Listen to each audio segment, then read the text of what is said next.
here today, and it is an exercise a day.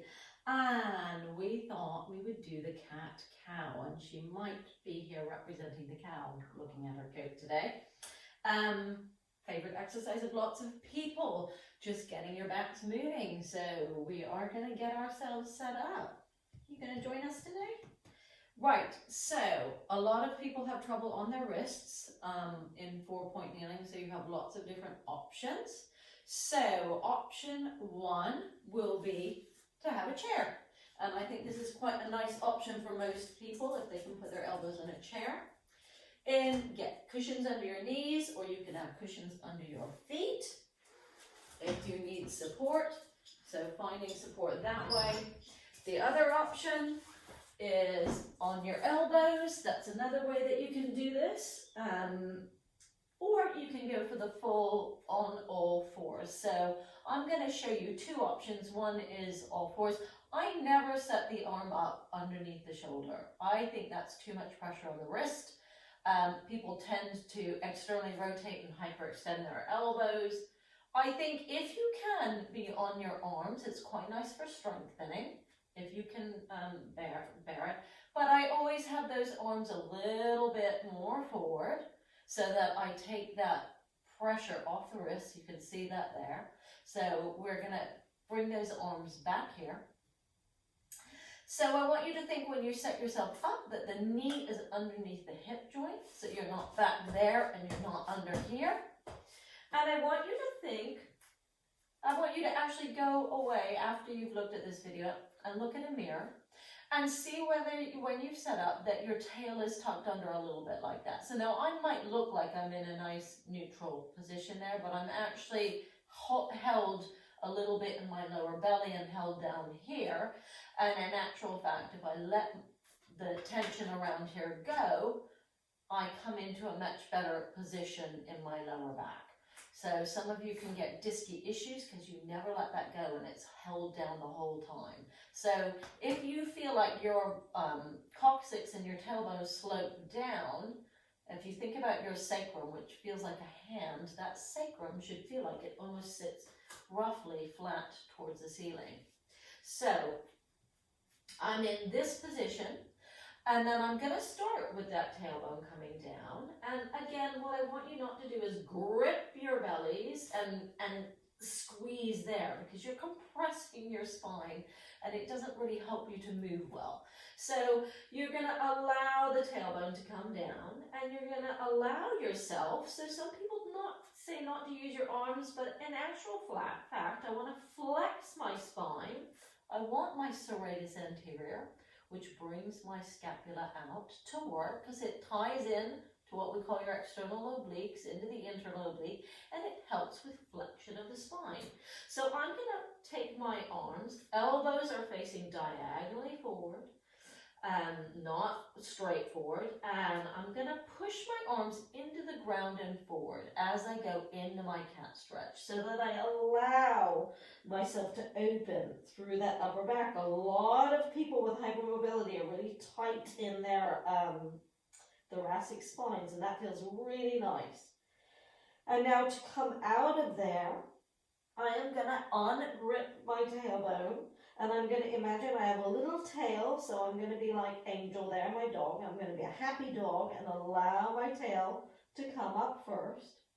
And then as my lower back comes into a neutral position, I'm going to let my shoulders drop down, and I'm going to bring that head back up into position. So you can let your head hang down here, which isn't great, and then you can push into those arms and lift up. You might feel really tight. If you're used to living there, you might feel quite tight there. And so that's your cat, and now for your cow, we're just going to allow that tail to go up and be happy. Now, in order to do this, you really have to let go of the tension in your hips. This is really a release of the hip exercise. And now I'm going to let my shoulder blades go because I want that movement in my scapula, and I want to know the difference in coming up and going down. So this is a stretch for my belly. That's quite nice. And I'm going to do the same thing again. I'm going to start taking my tail between my heels, and I'm going to roll through that spine. I'm going to push those arms down and forward and have a nice big stretch through my back, keeping it moving. I'm going to release the tailbone. I'm keeping those arms down and forward, and I'm keeping the upper back engaged until it's time to bring those shoulders down and the head comes up, and then I'm going to let it sag.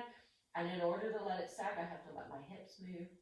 And a lot of hypermobiles live in extension, so if it's not comfortable, don't go there. If it is comfortable, no movement is a bad movement. Don't let anyone tell you it is. And glide the tailbone down. I know we have a lot of extra movement. And roll up, but if you let everything go that should go, it moves evenly. It's quite good. Now we're going to rock back a little bit towards our heels, if you can, if your shoulders are all right, and come forward. And now I'm going to turn around and put my elbows on here so we can show you just a version with the elbows here. So if you feel like you really move too much, if you're super slack, then having your arms up on something like this is a better option, because actually it makes the movement a little bit less. So we're going to do the same thing here. Are you starting tucked there? Have a look. I'm really tightened and tensioned in my lower belly if I start there. If I let my sit bones widen, and I let the tension here, you can even take your hands and spread your cheeks. If I let that go, then I'm okay. What I sometimes see is a big arch here, and people are still held and tucked under there, which means you've got tension here and here, which is really uncomfortable. So we're going to start, glide that tail between the knees, and you can push the elbows. I've got wheels on this chair, so that's not ideal. You can push down and forward a little bit and stretch through there. Take a breath into your back, and then gently release the tailbone, and again let the shoulders come down, let the head come up. Don't leave the head behind. And then you can allow your tail to come up and allow your belly to relax. Use this as a stretch for that belly, that lower belly, if you're tight and held there. And again, glide the tailbone down. And you can do the same thing where you rock back slightly and come forward. And release. Let the shoulders come down.